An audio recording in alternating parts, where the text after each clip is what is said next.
বিদেশে গ্রেপ্তার হওয়া প্রসঙ্গে একটি মন্তব্যই নতুন করে আন্তর্জাতিক অঙ্গনে তুমুল আলোচনার জন্ম দিয়েছে।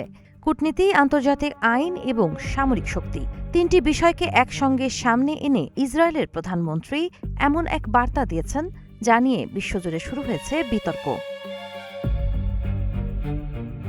ফক্স নিউজকে দেয়া এক সাক্ষাৎকারে ইসরায়েলের প্রধানমন্ত্রী বেনিয়ামিন নেতানিয়াহু বলেন, ইউরোপের কোনো দেশে তাকে গ্রেপ্তার করা হলে ইসরায়েলি বিশেষ বাহিনী তাকে মুক্ত করতে অভিযান চালাতে পারে। নিজের সামরিক জীবনের প্রসঙ্গ টেনে তিনি বলেন, তিনি 5 বছর ওই বাহিনীতে দায়িত্ব পালন করেছেন এবং এবার তাদের নতুন মিশন দেয়া যেতে পারে।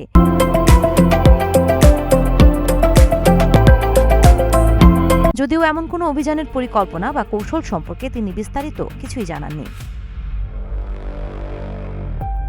গাজায় যুদ্ধাপরাধ ও মানবতাবিরোধী অপরাধের অভিযোগে আন্তর্জাতিক অপরাধ আদালত আইসিসি নেতানিয়াহুর বিরুদ্ধে গ্রেপ্তারি পরোয়ানা জারি করেছে। রোম সংবিধি অনুযায়ী আইসিসি সদস্য রাষ্ট্রগুলো সাধারণত এ ধরনের পরোয়ানা কার্যকর করতে বাধ্য।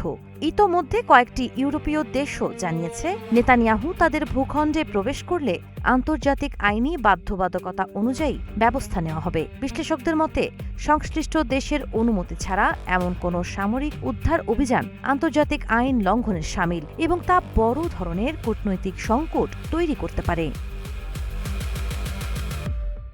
সাবা খান, নাগরিক প্রতিদিন।